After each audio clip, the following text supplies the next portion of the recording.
We will now move on to the good of the cause. The Board of Education recognizes the value of public comment on educational issues and the importance of providing an opportunity to the public to express themselves on school board-related matters and matters related concerns to the residents of East Brunswick.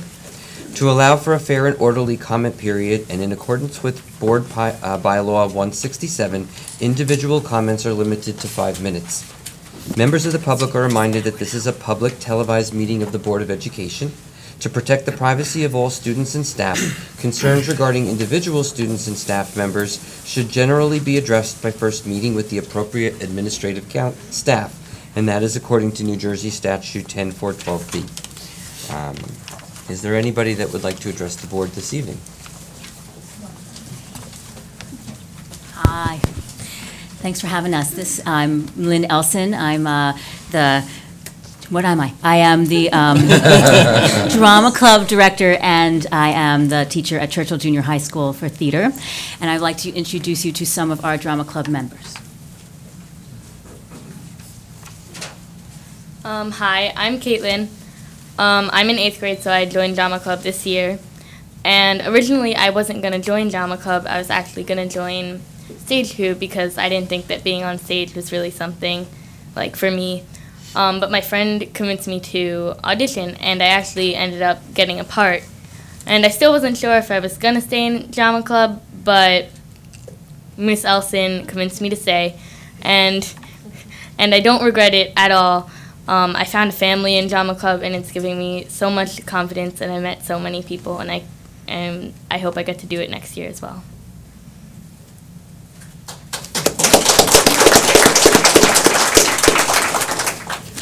Hi, I'm Noga. Unlike Caitlin, I've always enjoyed being on stage, and I'm glad. But Caitlin, by the way, Caitlin is a great actress. I've always enjoyed being on stage, and I'm glad that we have an opportunity to participate in after-school drama club. In drama club, we use our imagination, our voices, and we also learn how to speak up. We also learn what teamwork means, and it teaches us to have confidence. It's a great outlet, you know. Caitlin and I are in the play The Love Doctor. We are playing the crazy doctors who try to save the princess's life, and it's that romantic comedy where the king doesn't allow his daughter to get married even though she wants to. But the king is tricking the daughter. But the maid and the daughter come up with a better plan to trick the king. The play is so hilarious. We also do another play, TikTok, and it's funny, but along with that, it's also sad. It's got a lot of students in a school, and they only use one word to express themselves, which is not good. It's about the lack of ability to communicate, to speak your mind, and it also includes bullying and drama. Drama club is important as much as sports is, and many people appreciate it so much, including me. Thank you. Thank you. Hello everyone, I'm Connor. I'm in stage crew. I have Miss Elson. Whenever she needs, I'm going to be the house manager. So when you come see the show on February 26th and 27th at 7 p.m., I'll be there to help you to your seat. Tickets are $8 for staff and students and seniors, $10 for everyone else. You can buy the tickets at the door. We have pictures and info for you if you'd like to see them. Thank you so much. Thank you. This is our poster of drama club, so you can take a look. Pass it around.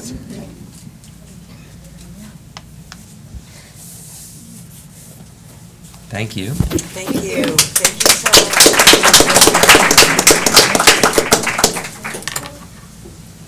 Hi, my name is Craig Siegel, and I am an 8th grade history teacher, obviously at Churchill, and it is with pleasure to introduce one of my students, Tyler Pelton, and he will be talking about some of the things that we've been doing in class this year. Hi everybody, my name is Tyler Pelton, obviously. Thank you, Mr. Siegel, for the introduction. History is one of my favorite subjects, and this year has really been outstanding. To start off the year, we read this book called Sophia's War, which was a book basically about this girl around kids in my grade, and how she was the spy in the Revolutionary War. and how she goes into the Revolutionary War as a spy to find her brother. And I could really connect with this book because, like, since she was my age and, like, the same thoughts that go through my mind and everybody else's mind at this kind of age. As well, I love English, and for the fact that these two subjects could come together was just a dream for me. As well, it's like when reading a book, it's not like a textbook. Like, here you go, here's a textbook. Okay, now read pages 111 or whatever the pages are. It's that you actually get to enjoy like a book and you can like connect with the character, which was very important to me. As well, we watched a TV show which had to do with the Revolutionary War, and with it, within the TV show, like they were like doing different things within like the revolution. It was all about the revolution. But prior to this, we read a nonfiction article, and while watching the TV show, we made sure we checked to see if each thing was correct, like each information was correct within. As well, we did like things called a fishbowl, where you gather around with the class and like you like ask questions and talk about things. And what we were talking about was Sophia's War and the Revolutionary War just in general. And I really loved how we like had higher order thinking questions that were going out there. It was not just like, oh, okay, so what did you like about this book? Like, no, it was actually like real questions, like if you could be the character, would you have made the same choices, or things such as that.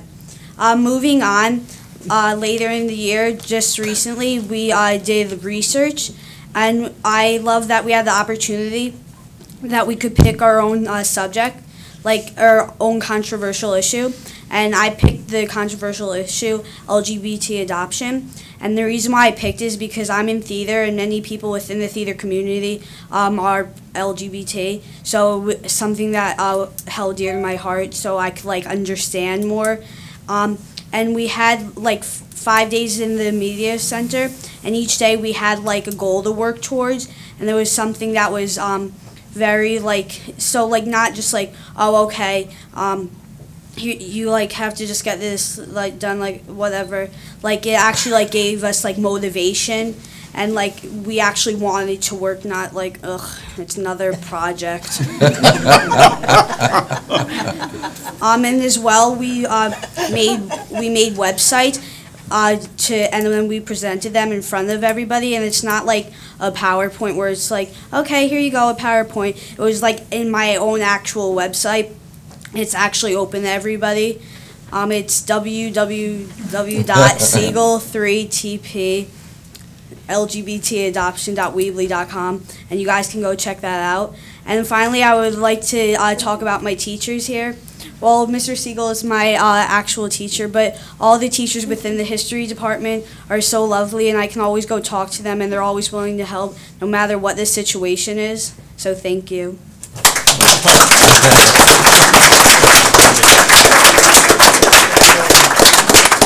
That was pretty eloquent. No notes on that? You just did that off the top of your head? Yeah. What grade was he again? That's great. Future Really leader. impressive. Yeah. Okay, hello, Dr. Cohen and Dr. Valesky and members of the board. I want to talk tonight about the school start times, and first I want to thank Mrs. Warren and Dr. Valesky for... Excuse me, your name and address, Oh, I'm please, for sorry, the I'm record. Karen Familetti, and I live at 18 Stevens Drive in East Brunswick. Thank you. So I want to say thank you to Dr. Valesky and Mrs. Warren for putting their time and attention spent on this matter. I know that many hours have been spent trying to find the bell schedule that could work, because I've tried it myself also, and it's a tricky task to try to schedule the day so that there's enough time for the buses to get to their routes. We found it especially challenging because, I guess, for two reasons. One is that, you know, there needs to be a certain amount of time between the dismissals for buses to get from one spot to the other. And that's also due to the fact that the elementary school has 30 minutes less hours in the day than the other two schools. So it's difficult to get those times scattered when one day is a lot shorter than the others. But what I would ask the board to do is to pursue this matter further by enlisting the consulting services of our district's bus companies. I was looking at the website for First Student Inc., which is a company that we use, and they have a logistic department and experts that can provide analytics and recommendations on a contemplated transportation change, like what-if scenarios of bell schedules. Perhaps they can take a look at our routes and make some cost-effective suggestions. I saw in the report that that expense would cost the district about $3,000. So I think that the benefit of looking into the later school start times from all the research that shows that it's beneficial for the kids, that small expenditure would be worth pursuing further and see if there's something that could be done. Perhaps if we just changed the school start time of Churchill and the high school and left the other two schools unimpacted. Maybe what could we do with the routes that could be a cost-effective change there. So there's some other things we could look at. And currently, right now, too, we don't have the full 45 minutes between the dismissal times. It's actually 38 minutes and 35 minutes between the ending times currently of the high school, the Hammersholt, and then the elementary school. So perhaps there's some room there and something that we could do, and perhaps hiring the logistic experts, consultation services, that's what they do. They look at different schools who want to change something and can come up with some kind of something that we can work with other than, exactly what we have now. So, what I just want to say is that this matter is ultimately in the hands of the board.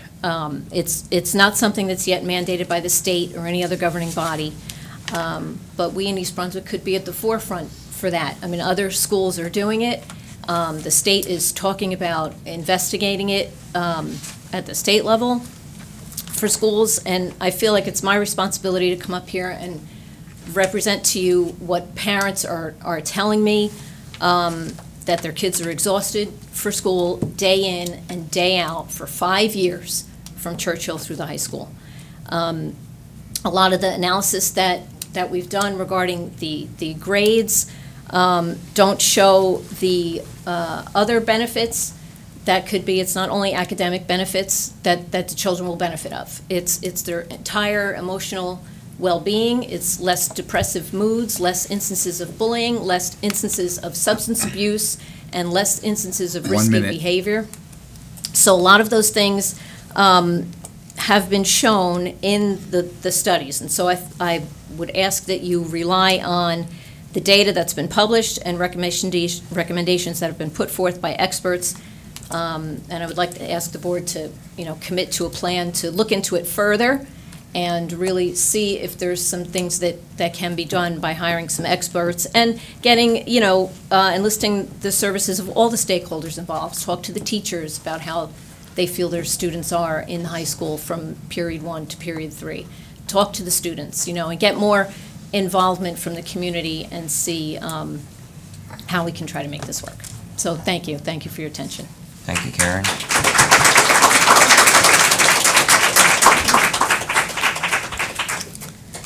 Good evening. I'm Gina Boris. I live at 9 Eric Lane. I'm a research neurobiologist and physiologist and a medical writer in the pharmaceutical industry for over 20 years. I respect the challenges and complexities the board faces in tackling the issue of early start times in the junior high and high schools, and very much appreciate the board's efforts. I would like to caution the board a bit on the evaluation of student data in East Brunswick.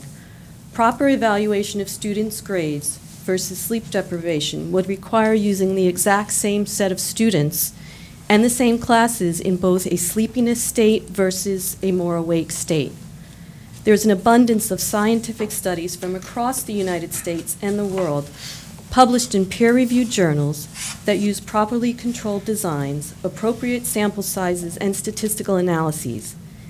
These research studies consistently identify the unique circadian rhythms of adolescence, demonstrate the negative impact that chronic sleep deprivation has on cognitive performance, decision-making, physical tasks, and mood, and quantify the numerous benefits that delaying school start times can have. And we have shared copies of several of these studies with the board. The Academy of The American Academy of Pediatrics has reviewed these studies and has considered the scientific data so overwhelming and compelling that they have issued a policy statement.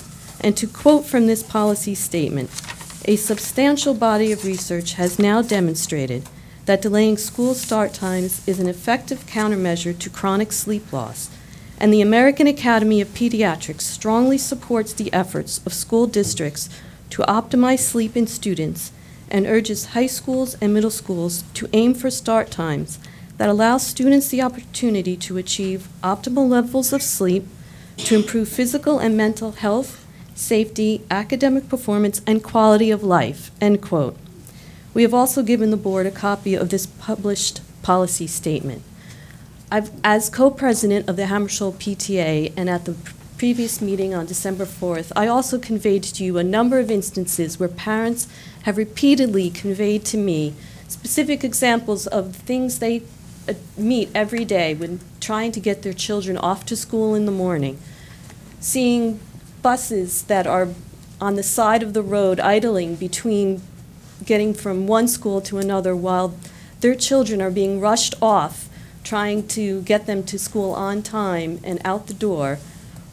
And it's just frustrating when they ask me what the board and what meetings like this are trying to address. And I try to tell them we're conveying as best we can, and they say, well, we can't get out there, we're trying to come out, can you please explain? And we're trying.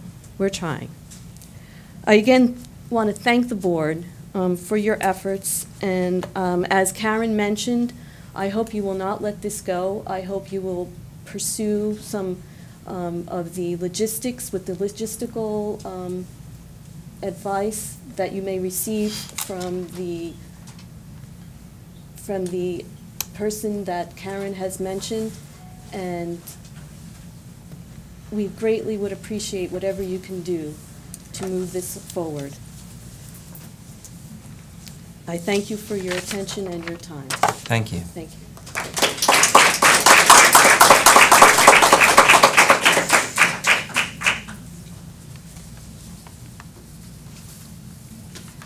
Good evening. My name is Diana Huang. I live at 19 Clearview Road.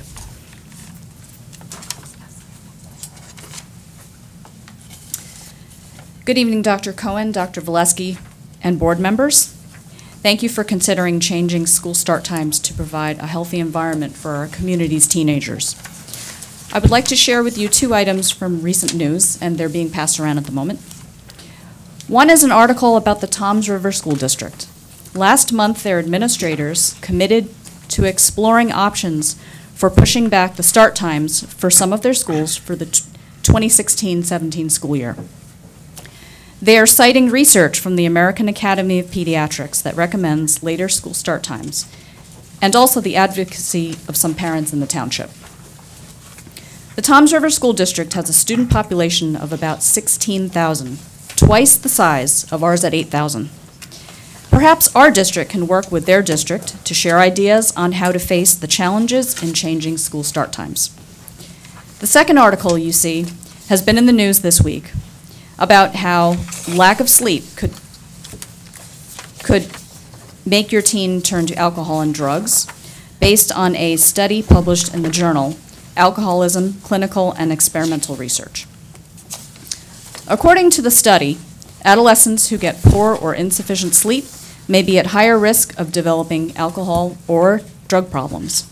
This is yet another example highlighting the value of sleep for teenagers. I ask that you take a moment whenever you have a chance to take a look at the articles that I've passed around. And for members of the public, you can find these articles on the Facebook page called EB Parents for Healthy School Start Times. I want to thank you for the time that you've spent addressing this issue, and I hope that we can all move forward together on this issue. Thank you for your time. Thank you. Hi, my name is Carole King. I live at 4 Star Road.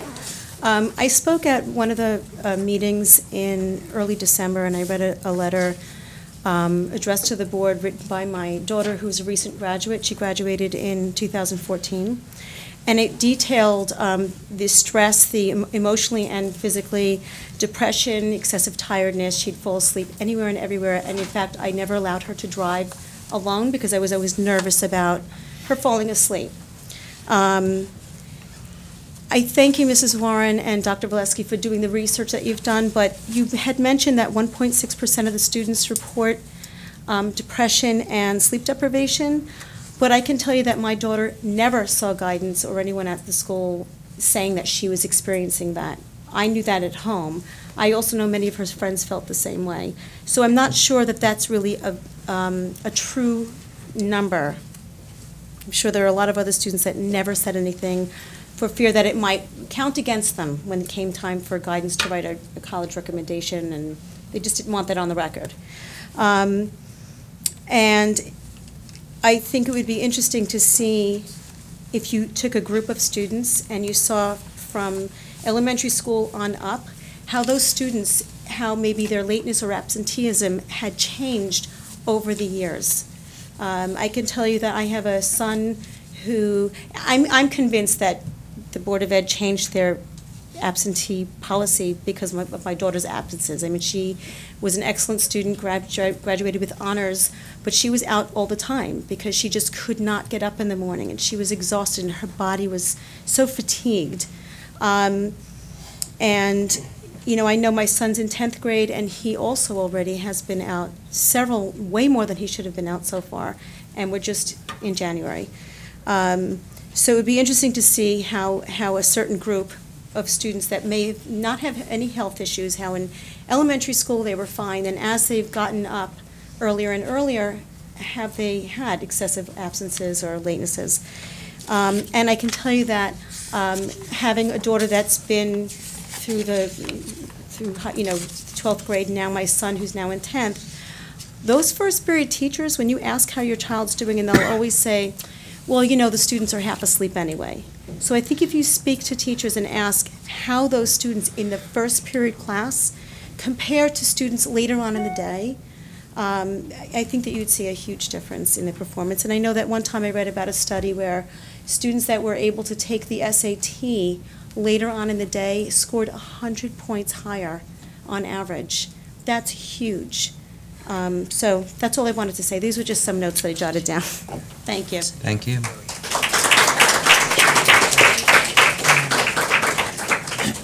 Hello, my name is Adolfo Almaty. I'm from 18 Stevens Drive. I just have a question for the board on the charter school. What can we do as a community to oppose the expansion if we wish to? Let Dr. Valesky answer that. Actually, you can write letters to the Education Commissioner. You can write letters to the District 18 legislators, the two assembly people and the senator. We have, in fact, met with the District 18 legislators, with representatives from the board.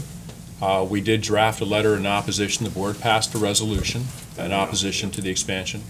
And the District 18 legislators have reached out to the Education Commissioner already and had a conversation expressing the board's position. But I think the more campaigning the community can do will only serve to benefit all of you as taxpayers. The Education Commissioner indicated to Assemblyman Dignan that he would make a decision on the expansion of the charter in early February. So we don't have an exact date, but I would say time is of the essence. Don't wait. Communicate your concerns as taxpayers. All right, thank you. Mm-hmm. Thank you. Good evening. My name is Donald Simons. I live at 2 River Road, East Brunswick. If you'll pass this around, please. My grandson was at lunch a little over a week ago at Van Monroe School. The nurse was out that day. There was a milk spilled on his pants. This is what they dressed him in for 3 hours. I live 2 lights down from the school. I'm retired. Nobody notified Mrs. Bowley. Nobody notified Mrs. Bender. And yet nobody called the house to see if we could bring me. That's a rag. My grandson wore a rag in school because the nurse, that's a substitute nurse, didn't have the audacity to call the house and ask if we could bring a change of clothes. I notified Mr. Figueroa's office. I talked to his secretary. I talked to Mrs. Baylock, is it? Mrs. Blaylock? Yeah, Blaylock. Student Services and that, Supervisor. and she's, I wanted the board to see that, and that. One other thing is, you have a security officer, a retired police officer at Bowman Road School. Kevin is his first name. I think his last name is Pasquale. He's a retired police officer from Essex County. He's willing to work full-time instead of part-time. He says he doesn't need the benefits.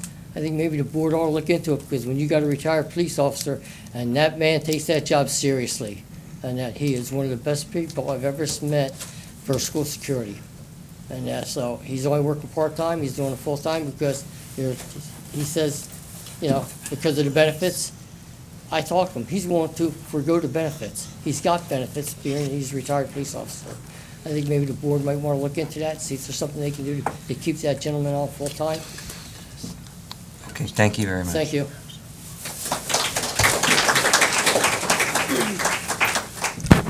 Good evening. My name is Yvonne Bronco. I reside at 26 Bucknell Drive in East Brunswick. I want to thank Dr. Valesky and the board for allowing me the opportunity to speak in front of you today. I'm only one parent. However, my voice represents many parents in East Brunswick.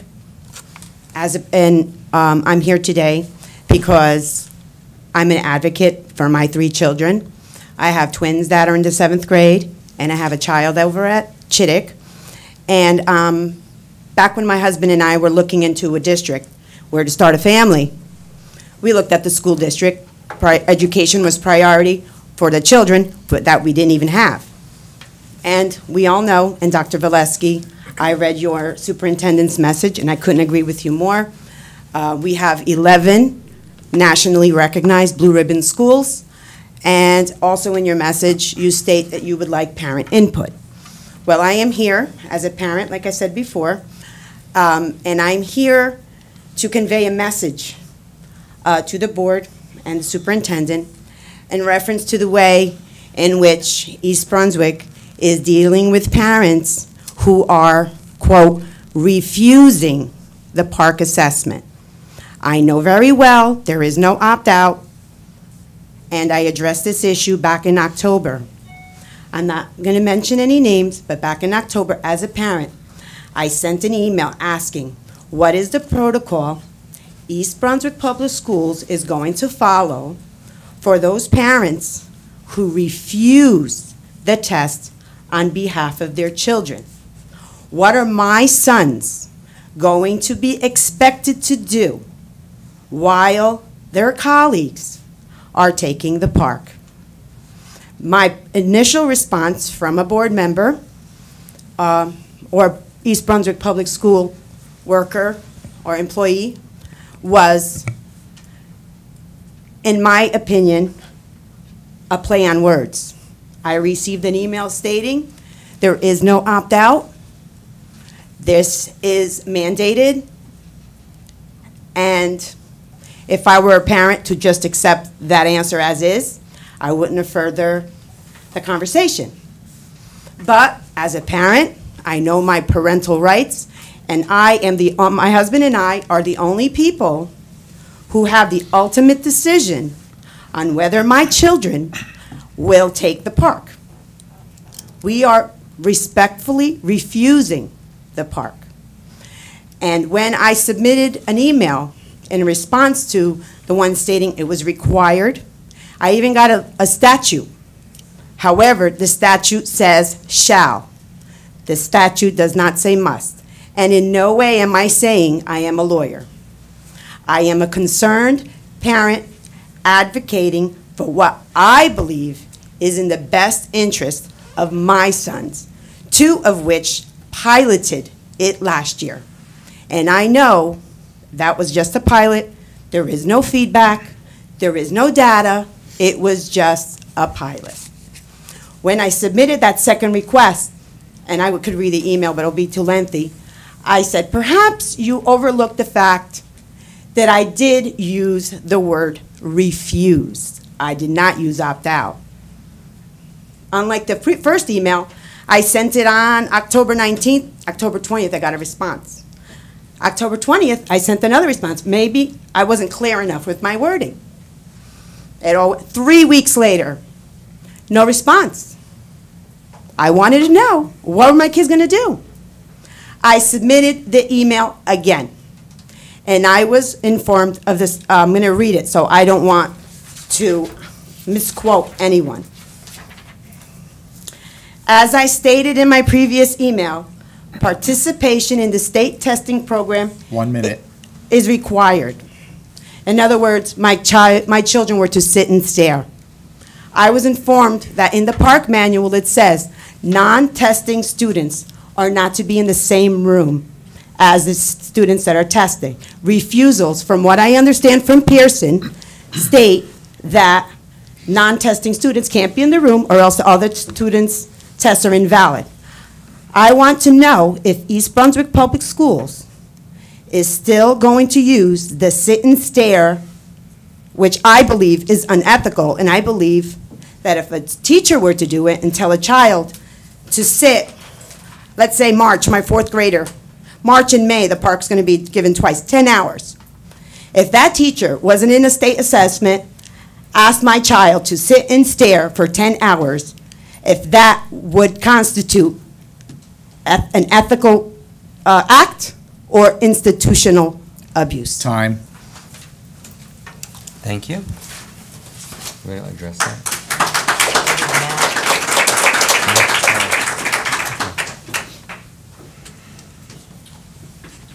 Good evening. My name is Camille Kapadia. I live at 4 Primrose Lane, East Brunswick. This is regarding the time change for the higher school to go later time and the elementary school go to the before time. All my people have already talked a lot about these points and all the studies that has been done from the other schools or the, like I saw some articles on the Time magazine also that some of these schools have already started. Yes, there are some logistics problems might be there, but couple of points I would like to bring to your notice, especially about the slides that you shown. One of the things was showing that if the elementary school starts at 7 o'clock in the morning and the winter time, because it's little dark that time. But you have to see one point. The most of the elementary kids, I think with all of the elementary kids, there is some adult is supervising when they are getting into the bus. In fact, the middle schools or the high school kids, they always go alone. So it's more risky for a 12 or 13-year-old kids walking alone in a darkness rather than a 5, 6 or 7-year-old kid walking with or sitting in the car with the adult. So that's one point I would like to bring. Thank you. So I think that's needs a really you need to think about that.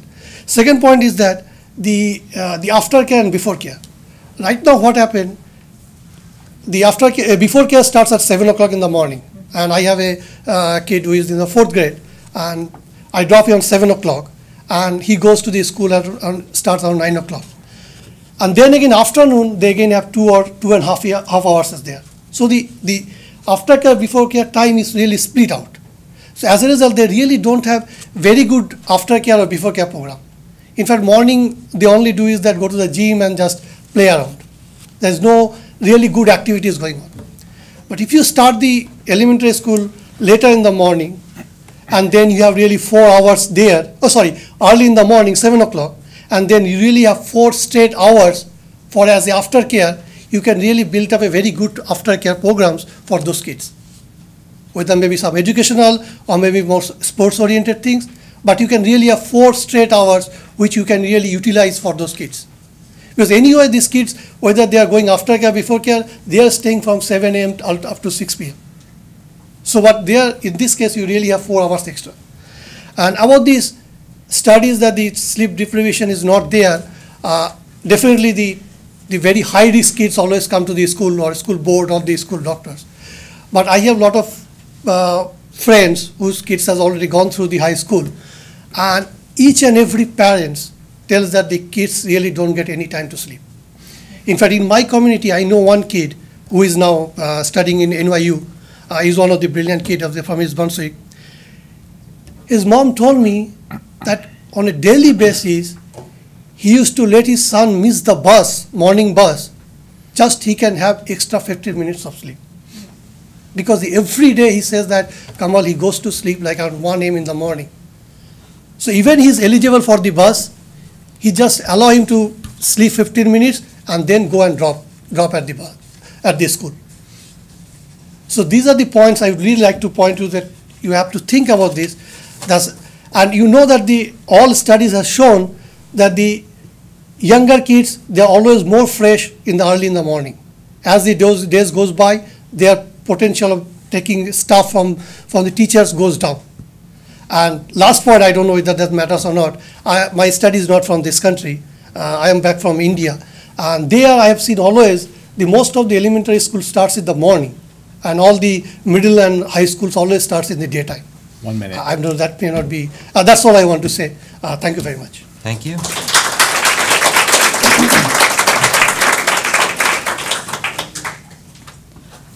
Hi, I'm John Familetti. I live at 18 Stevens Drive, East Brunswick, New Jersey.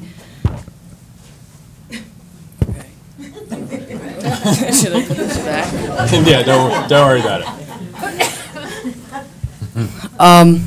So I just want to share my first period experiences, and like in first period, there's a bunch of classmates. Like they have their heads like down on the table like this, and the teacher has to tell them to sit up multiple times in class. So they're, I mean, obviously sleep deprived and tired. And if our class like finishes a little bit early and we have an extra few minutes, their instant reaction is just to like put their head on the desk and relax and try to go to sleep. And one of my friends even told me that on the bus he fell asleep, and he was lucky that his friend who was sitting next to him woke him up before he got to school. Like the bus stopped and he was still sleeping, and his friend said, "Get up, we're leaving," and he was like, "Oh, really?" So, so you know, these kids are obviously tired, and they need to be, they need to get more sleep. Thank you. Thank you. I'm back again. Hello. So, I'm Tyler Peloton. I live at 56 Buffalo Run, and I would like to address the school situation, how it should be starting later.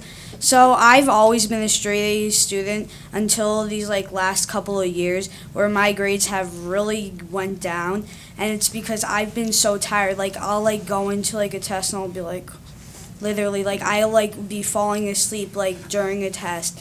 And John said, during the first period class, literally I have gym first period, and everybody's they're it's really bad. And I've been begging my mom I want to do online school, because how you have a flexible schedule, so I can actually sleep that extra hour, because here I'll be getting up and I'll be so tired, and when I come home, I literally go to sleep for hours, and then I get up and do my homework, but I'm so tired to the point where it's unhealthy. Thank you.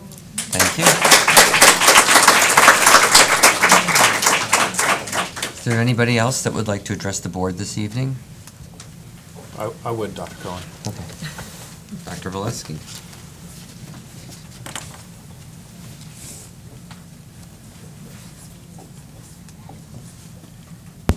Victor Valesky, East Brunswick Public Schools.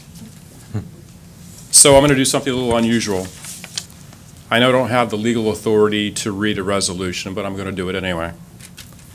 Whereas the New Jersey School Boards Association has declared January 2015 to be the School Board Recognition Month, a time that all residents might acknowledge the contributions made by our local school board members, and whereas the East Brunswick Board of Education is one of more than 581 local school boards in New Jersey that sets policies and oversees operations for public school districts, and whereas the East Brunswick Board of Education embraces for all students the goals reflected in the district motto of excellence in academics, athletics, and the arts, and whereas the East Brunswick Board of Education helps determine community goals for the education of approximately 8,400 students in pre-kindergarten through 12th grade, and whereas the East Brunswick Board of Education's members receive no remuneration for their services, yet are committed to and active advocates for public school students, They collectively work with administrators, teachers, and parents for the good of the East Brunswick Public School District and public education in general. And whereas the East Brunswick Board of Education strives to provide the resources necessary to meet the needs of all students, regardless of their needs.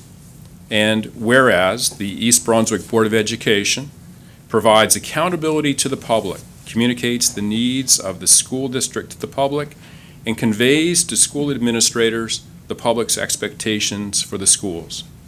And whereas the East Brunswick Board of Education can take pride in its schools, which rank among the best in New Jersey and nationally in indicators such as high school graduation rates, class size, college entrance exam participation, and advanced placement offerings and test scores.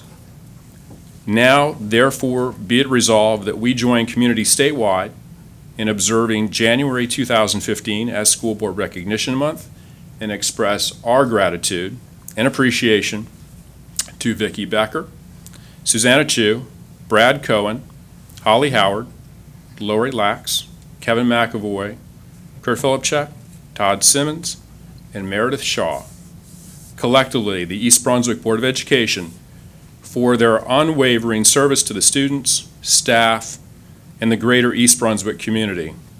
And be it further resolved that the East Brunswick School District community urges all New Jersey citizens to work with their local boards of education and public school staffs toward the improvement of our children's lives through education. So for that, we applaud you. Hear, hear.